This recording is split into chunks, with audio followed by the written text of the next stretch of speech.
صلوا علیہ وآلہ۔ امی پوچھتی ہیں کہ بیٹا کیسی دلہن لاؤں؟ امی بس جیسی آپ، بس بال یہاں تک ہوں، آنکھیں بڑی بڑی ہوں، رنگ گورا ہو، خوبصورت سی ہو، قد یہاں تک آتا ہو، اور بس میرا خیال رکھے۔ یہ نوجوان کی ڈیمانڈ ہے۔ اس کے ساتھ ذرا یہ بھی بیٹا ذرا پوچھ لیتے اور یہ ڈیمانڈ میں شامل کر لیتے کہ اس کے عقیدے ضرور پتہ کر لیجیے گا، ہو سکتا ہے کہ اس کو علم ہی نہ ہو اور وہ نادانستہ طور پر کوئی کلمہ کفر زبان سے نکال دے، ہمارا نکاح ٹوٹ جائے، اس کے بعد ہمارا ساتھ رہنا حرام ہو، ہم زنا خالص کرتے رہیں۔ کوئی تھوڑا بہت عقیدے کا علم اس کو ہونا چاہیے۔ اسی طرح امی وہ نمازی بھی ہو، احکام شرعیہ عملیہ جانتی ہو، پھر اس کے علاوہ وہ صغیرہ کبیرہ گناہ کو جانتی ہو، بچوں کی تربیت کا اس کو تمام تر انداز آتے ہوں، اس کا سلیقہ آتا ہو، اس سے میرا نکاح کرنا۔ نو، نہ لڑکی لڑکے کے بارے میں ڈیمانڈ کرے گی، نہ لڑکا کرے گا۔ نتیجہ ہمارے سامنے ہے کہ ہمارے گھروں میں گناہ در گناہ در گناہ در گناہ۔ میرے آقا صلی اللہ علیہ وسلم نے ارشاد فرمایا کہ جو شوہر اپنی بیوی کو اپنے پاس بلائے جسمانی تعلق کے لیے اور وہ انکار کر دے تو تمام فرشتے اس پر رات بھر لعنت کرتے رہتے۔ یہ چھوٹی چھوٹی باتیں ہوتی ہیں، گھر میں لڑائی جھگڑا ہو گیا، شوہر سے تو تڑاک کر رہی ہیں، بے برکتی، کہنا نہیں مان رہی، بے برکتی، گناہ کر رہی ہیں۔ شوہر باہر نکل گیا، انہوں نے سنبھال لی فیس بک اور یوٹیوب، اس میں الٹے سیدھے چیزیں دیکھنا، یہ کرنا وہ کرنا۔ اس سے گھر میں برکت پیدا ہوگی، بے برکتی پیدا ہوگی۔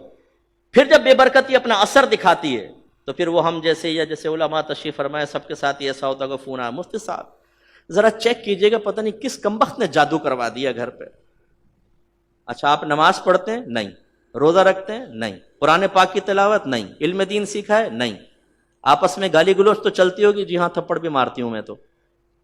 اچھا بچوں کی تربیت کی ہوگی؟ نہیں۔ شوہر سے بدتمیزی ہو، سینے پہ چڑھ چڑھ کے گفتگو، لیکن جادو کروا دیا کسی نے۔ بھائی کسی نے جادو نہیں کروایا، سب سے بڑے جادوگر آپ خود ہیں۔ گھر میں نحوست آپ نے پھیلائی ہوئی ہے۔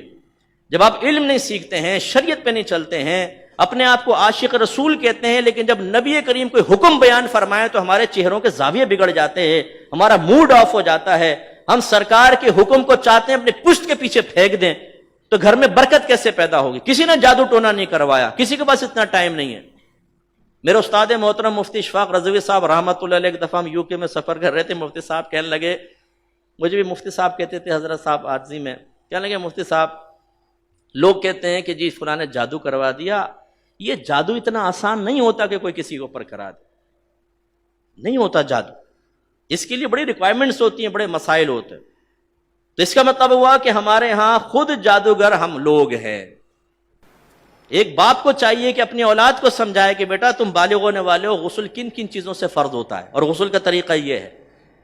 انگلش موویز دیکھ دیکھ کر جسمانی تعلقات کے بارے میں کہ کیا لیمیٹیشنز ہیں وہ پتہ ہی نہیں ہوتی نوجوانوں کو، سیکھتے تو ہیں نہیں، کیا کیا گناہ ہو رہے ہیں گھروں کے اندر میاں بیوی کے تعلقات کے بارے میں، وہ پھر ہم سے پوچھئے کہ کیسے کیسے معاملات ہوتے ہیں۔ اس میں شرم آتی ہے، نہ بچے کو خود سکھا سکتے ہیں، نہ کسی ایسی جگہ بھیجتے ہیں کہ بچہ سیکھ سکے یہ چیزیں۔ حالت حیض میں اگر شوہر اپنی بیوی سے جسمانی تعلق قائم کرے تو یہ مکروہ تحریمی ہے، بعضوں نے تو حرام قطعی لکھا ہے کیونکہ قرآن کی نص سے تو حرام ہے، اور اس سے اگر کوئی بچہ اس وتی سے پیدا ہوتا ہے تو ولد الحرام ہوگا۔ کتنے نوجوان ایسے جن کو پتہ ہی نہیں کہ حالت حیض میں اگر زوجہ ہو تو اس کے جسم کے کتنے حصے سے نفع حاصل کرنا جائز ہے اور کتنے کے نہیں۔ اب جب ہم ان میں اس میں حد پھلانگتے ہیں، لمیٹیشن کراس کرتے ہیں تو گھر میں بے برکتی پیدا ہوتی۔ بیوی پڑی سو رہی ہے، خر خر خراٹے لے رہی ہے ساری رات میں، تھک گئی ہوں جی میں اس لیے فجر کی نماز نہیں پڑھ رہی، کوئی تیوری میں بل نہیں آتے، بھائی اٹھو نماز پڑھو، گھر میں بے برکتی اور نحوست ہوگی۔ تو معذرت کے ساتھ کتنے ہم میں ایسے بیٹھے ہوں گے کہ جنہوں نے کئی مہینے سے فجر کی نماز نہیں پڑھی، کتنے ایسے بیٹھے ہوں گے جن کے کئی سال تک گھر میں قرآن نہیں کھلا ہے یا اس نے خود نہیں کھولا ہے، فرصت ہی نہیں۔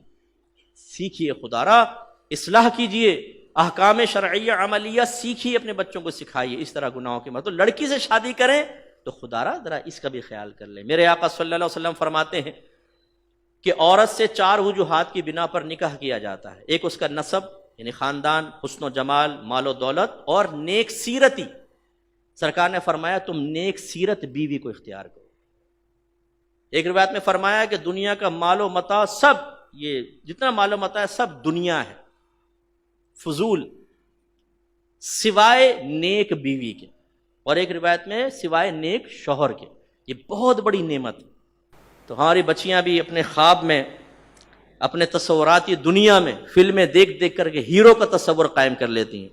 لہٰذا ایک نیک پرہیزگار نوجوان کی فوٹو سامنے رکھیں اور ایک یہ یوں کر کے کھڑا ہوا ہے، پف نکال کے، سگریٹ ہاتھ میں، منہ ٹیڑھا کر کے، ہم نہیں، یہ کچھ اچھا لگ رہا ہے. دیندار کو نہیں. ایک نوجوان نے ابھی دبئی سے مجھے میسیج کیا، مفتی صاحب 30 سال کی عمر ہو گئی ہے، داڑھی کی وجہ سے کوئی رشتہ ہی نہیں آتا، کیا میں ایسا کر سکتا ہوں کہ تھوڑا داڑھی صاف کروا دوں، جب نکاح ہو جائے پھر کر لوں؟ اور میں نے کہا بھائی خدا کا خوف کر. پھر اس کو سارا سمجھایا کہ بیٹا اگر داڑھی والے سب کے سب غیر شادی شدہ ہوتے تو میرے 4 بچے ہیں، سب کی شادی ہو جاتی ہے. یہ تم خیال ذہن میں ڈالا ہو کہ داڑھی رکاوٹ ہے، شاید کسی نے کہا بھی ہوگا، اسی سے اس کا احساس پیدا ہوا نا، لیکن ہوگی. تو ہمارے جو نوجوان بیچارے دیندار قسم کے ہوتے ہیں انہیں ریجیکٹ کر دیا جاتا ہے. جو ہماری بچیاں پردہ کرتی ہوں، نماز پڑھتی ہوں، خاندان والے کہتے ہیں نہیں بھائی یہ برقعے والی بچی نہیں چاہیے، ہمیں تو ایسی لڑکی چاہیے. بڑی معذرت کے ساتھ میں لفظ کہہ رہا ہوں کہ جو بال کھول کر غیر مردوں کے پاس سامنے آئے، میک اپ کرے تو شوہر کے علاوہ سارے اس کو دیکھتے رہیں اور اس کے بارے میں گندا سوچے، گندی بات کریں، گندے کمنٹس پاس کریں، ایسی بہو چاہیے ہمیں. اور نکمے ترین شوہر میں نے دیکھے ہیں، نکمے ترین. اگر زوجہ بیچاری برقع کرنا چاہتی ہے، وہ حرام نہیں کرنا چاہتی، تو یہ شوہر زبردستی کرتے ہیں.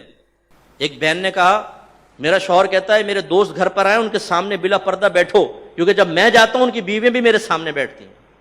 او پپو تو اپنا مطلب حل کرنے کے لیے بیوی کو، دوسروں کو دعوت نظارہ دے رہا ہے اپنی بیوی کے بارے میں. میرے نوجوان بچوں، یہ بے غیرتی ہے، بہت بڑی بے حیائی ہے. جب بچے کی شادی ہو جاتی ہے، خالو یہ نامحرم ہے، اسی طریقے سے کزنز نامحرم ہیں. اب ان بے پردہ نہ آنے دیں گھر میں.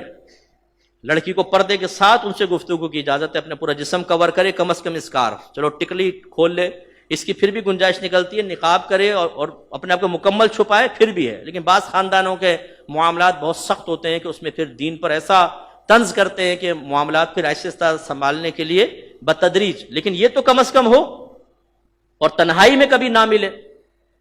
لیکن نہیں، میرے آقا صلی اللہ علیہ وسلم نے ایسے شخص کو دیوس فرمایا جو اس بات کی پرواہ نہ کرے کہ میرے گھر میں بیوی کے پاس کون آ رہا ہے. اور دیوس کا اردو ترجمہ ہے بے غیرت. یہ میرے نبی نے ارشاد فرمایا.